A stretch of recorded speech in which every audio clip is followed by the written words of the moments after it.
What am I doing about health insurance? How long did it take you to make a profit? How many days a week do I source? What was the hardest part of starting reselling and what's the hardest part now?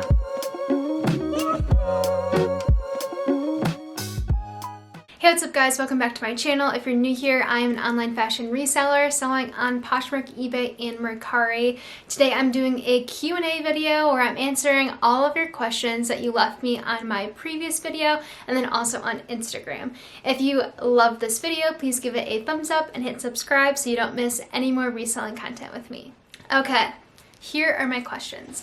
I want to start with the juiciest question. So I posted a video sharing that I am now a full-time reseller. So a question that was asked multiple times was, what am I doing about health insurance? Now, this is a question that a lot of resellers avoid, and I think it's because there are so many variables that go into it. But I want to give you guys an actual answer. So my truthful answer for right now is that I am 24 and I have until I'm 26 to have to get my own personal health insurance. I'm lucky enough that my stepdad added me to his plan and I am good to go until I am 26. When I turn 26, then I need to figure something out, right? And I wasn't gonna just quit my job. I knew this was a long-term decision and I had to have a backup plan when that time rolls around because 2 years can fly by like that. Now, I think the truthful answer of what full-time resellers, what their situation is with their health insurance is that they have a spouse that has benefits, and since they're married, they, share those benefits. I think that's the situation that most people are in, where it makes it possible for the person to go full-time, and if you don't have that situation, I know it makes it a lot more difficult. I know that my boyfriend and I will eventually get married and someday I will be in that situation, but you can never rely on a man to save you. So I definitely looked into what it would take for me to get my own personal health insurance being self-employed. And I want to debunk the myth or the misconception that it's like stupid expensive and not possible. That I thought it was going to be like $1,000 a month or like something just stupid, and I was totally wrong, and I think that a lot of you are going to be surprised. So I got a couple of quotes for health insurance pretending like I needed health insurance, and if you do this, then your phone is going to start blowing up with people calling you and like trying to sell you health insurance, so you have been warned. But I received a couple of quotes and I will share what my personal quotes were. Now, like I said, it's going to be different for everyone. I am a single individual with no kids, no health conditions, and I'm 24, and I get your income also varies into that. So it's going to be so different based off of your own personal situation, but you can maybe gauge whether it'd be less or more for you based off of what my numbers are. And I also live in California, so keep that in mind. Mine is going to be a lot more expensive. So I got a few quotes and they all came out to be between $300 and $360 a month. I don't think that's bad. That is actually pretty good. Like, I wouldn't be able to do that. And the coverage wasn't bad at all. Like, the deductible wasn't too high. For prescriptions, it was like $20 per prescriptions. You would have to pay $20 extra for vision and do like a separate plan for that. And I would need that because I'm blind as a bat, but maybe you don't need that. It was very affordable, and I brought this up to some of my other reselling friends, and someone else who is full-time shared that she pays less than $200 a month for health insurance, and she has similar circumstances to me. So that's not bad at all. I think there's this misconception that it's like insane amount of money and your coverage sucks. That is not what I found out when I went searching. Now, obviously I know everyone's situation is different, but I've never heard anyone share that information or actually go out of their way to research it, so I just really wanted to share that with you guys. Okay, question number 2 is, where do I store all of my inventory and how big is my reselling space? This one was a knife to the heart, okay? I live in a 1-bedroom apartment. It's like I think 750 square feet or 700 square feet. I'm really bad at square footage, but it's very, very small, okay? So I have like this tiny corner in my bedroom that I film all my videos in, and I do all of my photographing, steaming, and I do like all the prep for my inventory, and then I store it all in my closet. It's like Tetris in there with all of the storage bins of all my clothes, and everything's in a bag and labeled so I can find it based off of like a numbering system. And yeah, it's a very, very small space. That is why I have the business model that I have, where I try to source higher end items and have a higher average sales price, so that I don't need to store a bunch of inventory and have to sell more units, because I do not have space for that. Okay, question number 3 is, could you please share how you were managing your reselling business while working full time? It's hard to be consistent and stay motivated.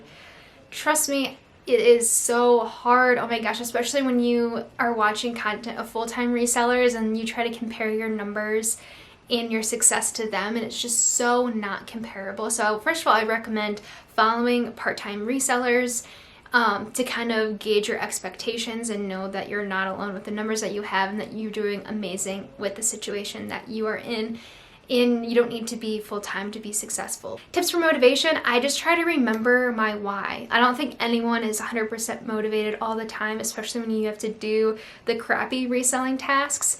But I always just remember myself why I'm doing it, and something that I tell myself in my head is, I get to do this. I get to sell clothes and make money to help me reach X, Y, and Z goal. For me personally, now that I'm full-time, to help me stay motivated, is I say I get to photograph items for a living to like make money. I get to do this for myself, and just reminding myself of that privilege that I have and like how amazing that circumstance is really motivates me.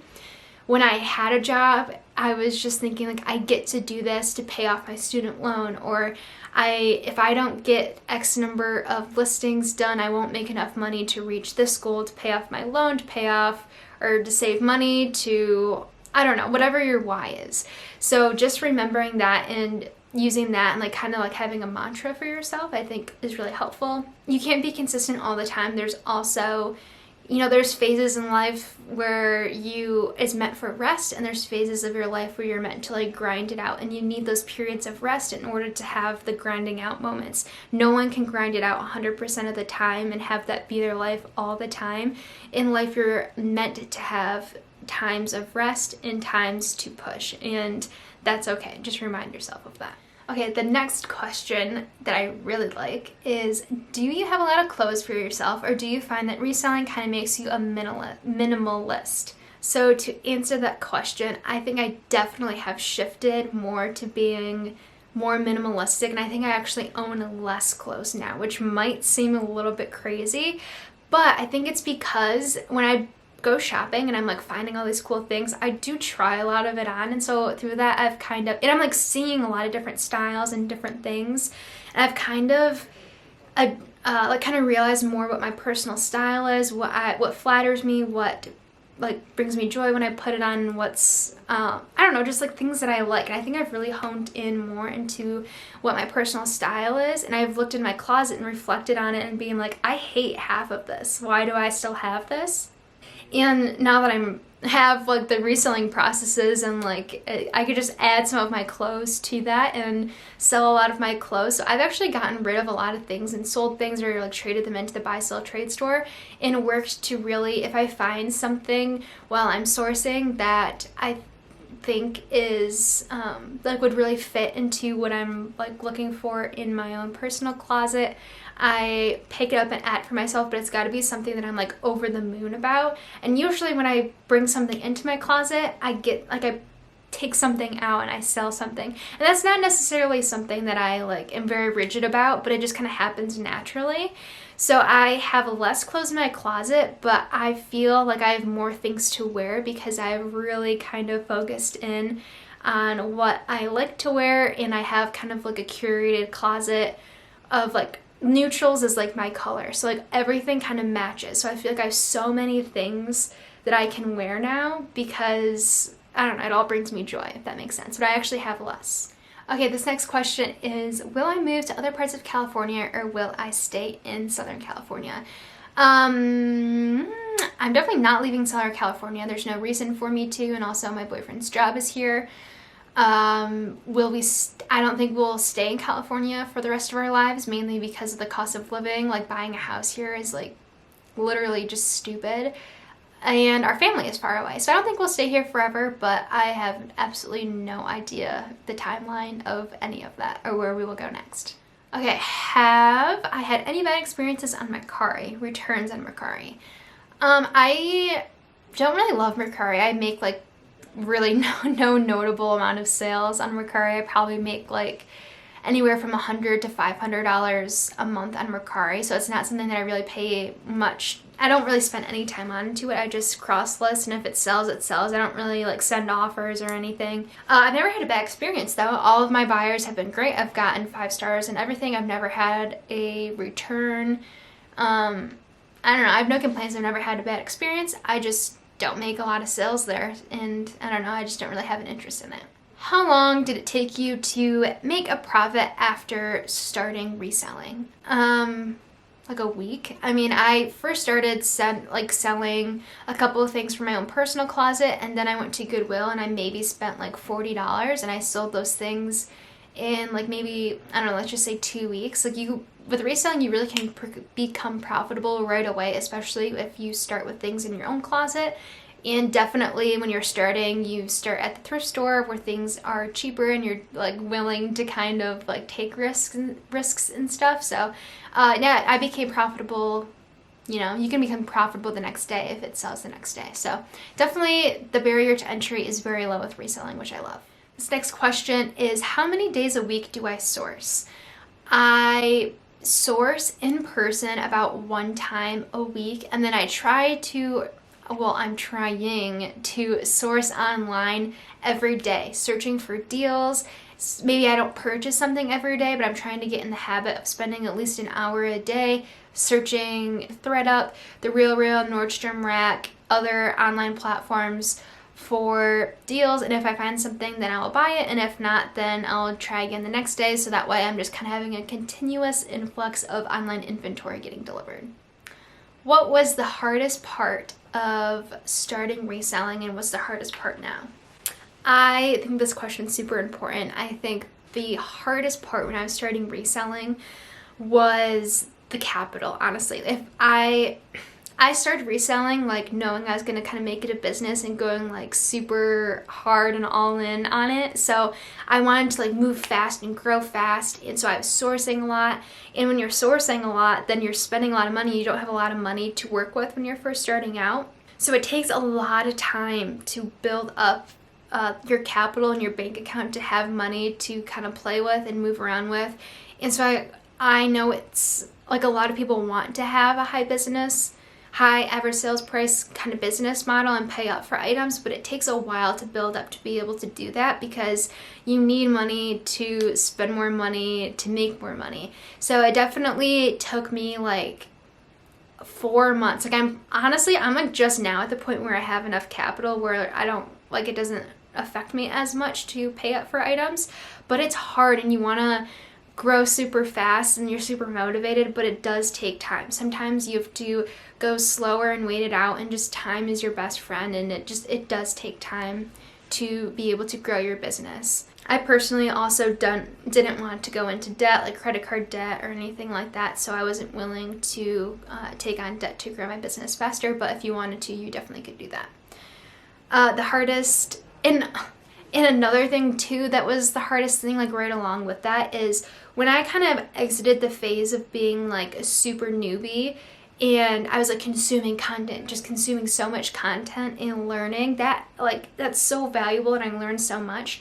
But it got to a point where I was consuming content from a bunch of different people who are all doing different things, and that got so overwhelming and confusing, and I still struggle with that today when like everyone's doing different things and they're all telling you their way is the right way.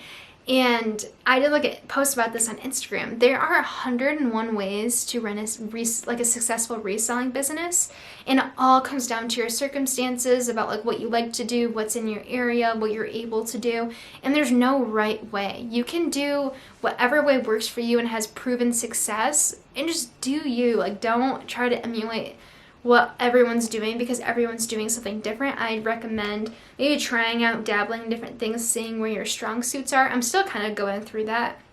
And then once you figure out what that is, just run with it and don't get distracted by seeing what someone else is doing and thinking that you need to change paths. What you're doing, if it's working for you, then believe in yourself and know that it actually is working, and just don't get bogged down by what everyone else is doing. And once you figure out what that is, maybe just focus in and take advice from people who are doing that thing, and just consuming the other content as entertainment and not as like learning. What is your favorite thing to find while retail arbitrage shopping? You could probably take a wild guess and guess correctly. Reformation. I will like have a little mini heart attack if I find a new with tags Reformation piece at the clearance tag at Nordstrom Rack. Like, that right there is my favorite thing by far. How do you decide what to send into Flip? I send things into Flip that I think will sell well on the platforms that are available, which are Poshmark, and eBay, and Mercari, and Depop. If I think it can sell well there, but I don't personally find joy in selling it, or I just don't want to, then I will send it into Flip if I think it will still be profitable. Sellers do take about 50%. I've noticed that most of them take 50%, so you have to make sure that you're, gonna make enough profit on it by sending it in. And also, if it's not gonna sell well, if you don't want to sell it yourself because it doesn't sell well on Poshmark, or it'll take too long to sell, or you don't think the style is good, Flip isn't gonna, Flip sellers aren't gonna be able to sell it any better than you. It's still the same platform. They're using the same tools you are. They're just doing the work for you. So I send in things that will be profitable and that will sell well on Poshmark and all those platforms, but that I don't find joy in selling, or I don't feel like it. How do I describe my personal style? I kind of mentioned this earlier. My personal style is definitely neutrals, and I wouldn't say it's a minimalistic style, but just like neutrals. I've always been like this way since I was a kid. Even when I'd get a pedicure or whatever, the nail ladies would make fun of me because I wanted a nude polish on my nail, and everyone's like, "Oh, come on, you gotta live a little. Sometimes pop of color is fun." No, Karen, I don't think that a pop of color is fun. I have been neutral die-hard since I was young, and I probably always will be. So, yeah, definitely neutrals. And then also, I honestly wear more there's feminine touches and masculine touches to clothing. I obviously dress feminine, but I say I have more of a masculine feel to my clothes. I mainly, honestly, is because of comfort. I'm a baby when it comes to comfort. I'm 5'3", and I probably, would benefit from wearing heels every once in a while. Hate heels. I love platforms, my Doc Marten dupes, or the platform sandals. Love those. But anything with a stiletto heel or any kind of heel like that, it's a no-go for me. Too uncomfortable. And even just frilly, feminine kind of dresses, or crop tops, or rompers, kind of stuff like that. It's not comfortable for me. I have to be physically comfortable, and also just mentally comfortable. If I don't feel comfortable wearing something, then I don't want to. I'm this right here. I think this is cute and kind of edgy and whatever, and I'm so comfortable. So that's kind of my style. Another question that I get very often is about eBay. I don't make any eBay videos just because to grow my YouTube, I really wanted to niche down and make primarily videos about Poshmark, because I knew that was what was going to help me grow. So all my keywords and my titles are pretty much just kind of focused around Poshmark, but I do sell quite a bit on eBay. I would not say I'm an expert, but I definitely do quite well on eBay, so I definitely If you're interested, could make more videos about eBay, but one specific eBay question I get is how do I do shipping? I use Pirate Ship for both eBay and Mercari, and I offer free shipping on those platforms because they take a lower cut compared to Poshmark. So I for sure can make a video about that because Pirate Ship is essential and you definitely should be using it for your business. Alright, those are all the questions that I have. If you have any other questions, leave them down in the comments down below and I can answer them. I really appreciate you watching this video. It means so much to me. If you guys liked it, please give it a thumbs up and don't forget to subscribe, and I will see you guys in the next one.